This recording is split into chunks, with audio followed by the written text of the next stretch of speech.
I'm your host, Helen Chow. I wrote an article last year titled How to Create Demand for You.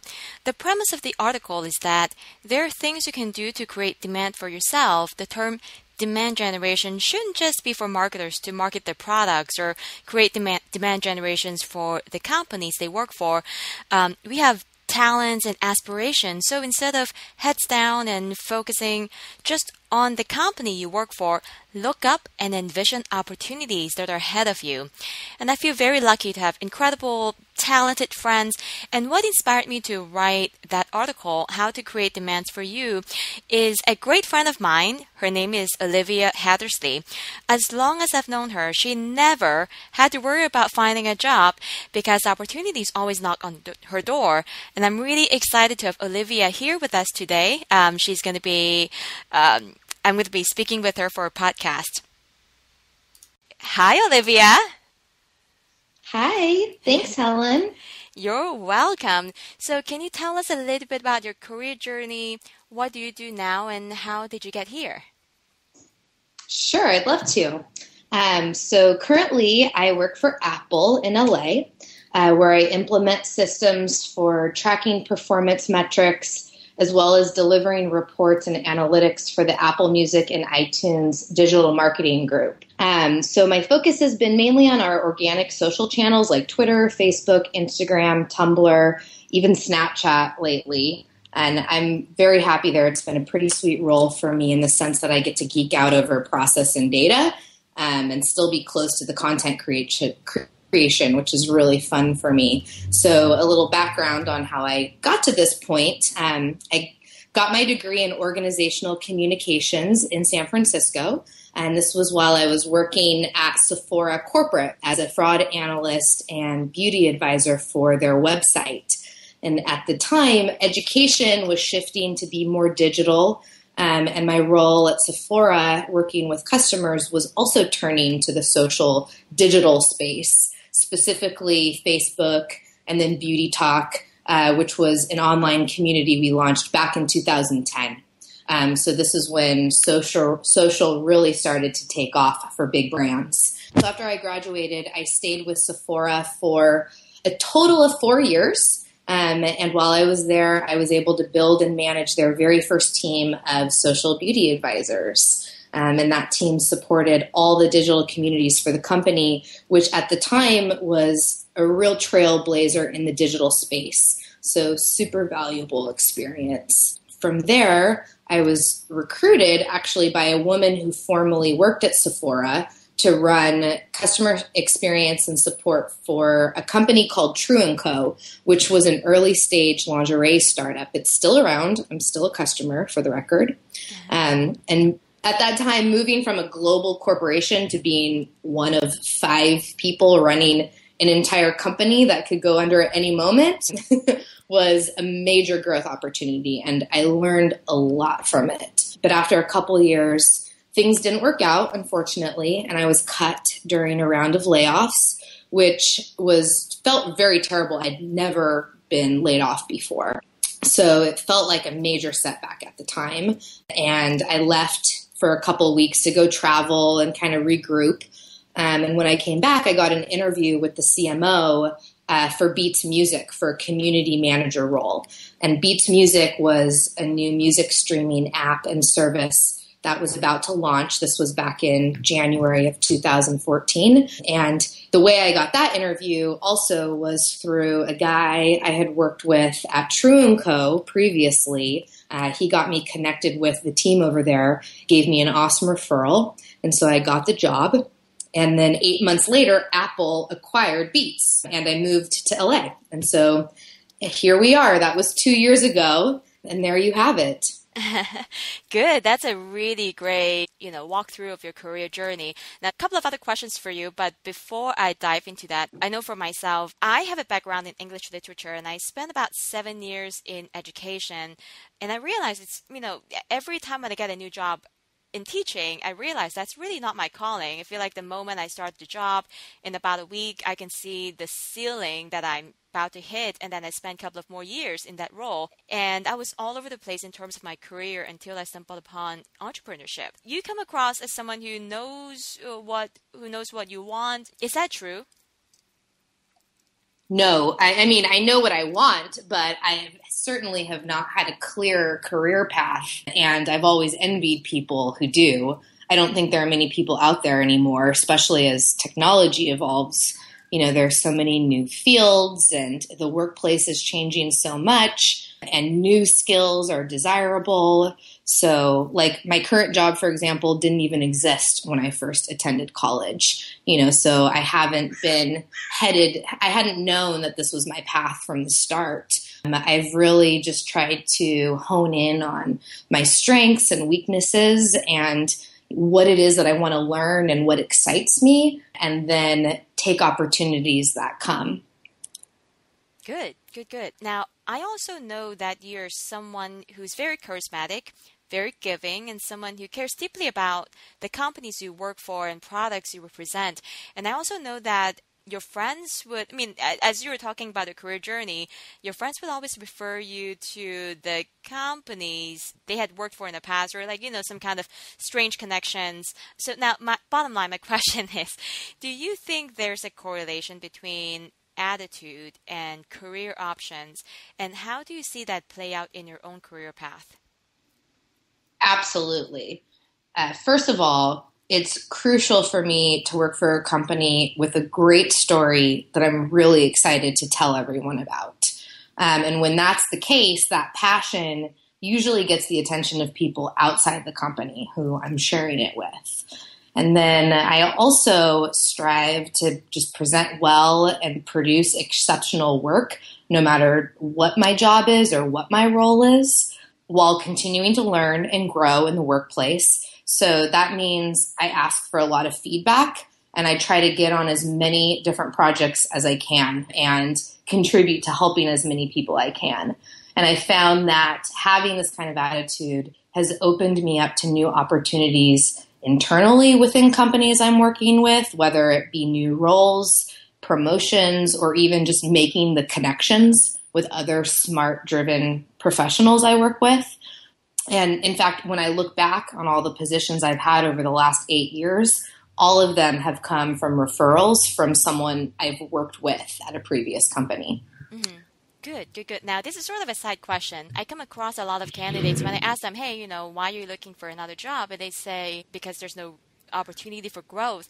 There are various reasons. I've seen people where they jump around every single year, and I cannot possibly believe every year when they change job, there's no growth opportunity at all. So that's, certainly a very different category of people. But then there are times where, someone is working for a big company. So for you, like say it's Sephora, it's a huge global company. How do you ever feel like whenever you ask for promotion or you find that exciting opportunities, do you see yourself getting roadblocks, or you have to navigate within a pretty complex internal structure to get what you want?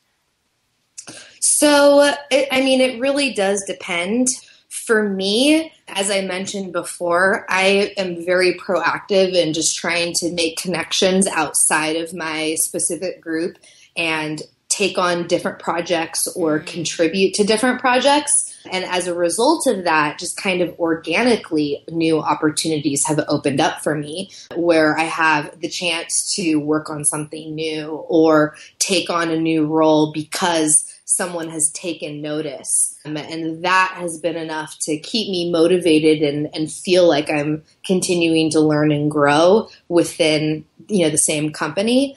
I start to feel stagnant after a year of doing the same thing myself. And so I just make sure that I meet with my manager on a regular basis, and I'm constantly talking to people about what they're working on and what I'm interested in and how I can help. And just from doing that, opportunities tend to come up. I haven't specifically gone for like a specific role or promotion. In fact, most of the roles that I've had over the last 8 years have been brand new. They're roles that I've kind of created for myself this way. That is amazing. Now, again, another side question. This is something that is really close to my heart because that's something I always recommend candidates to do, or even when I do a webinar about career journey, I always recommend people just put yourself out there, connect with other people, talk about, something outside of yourself, just talk about just a higher cause or whatever. And so you're certainly that testimony to that example and how that really benefited your career. Time management wise though, how do you manage that? I'm sure you have a very rich social life and you have your own job to do. How do you manage your time so you can do your job as well as branching out and work on other projects? Yeah, that is a very good point. And at a certain point, you can't say yes to everything.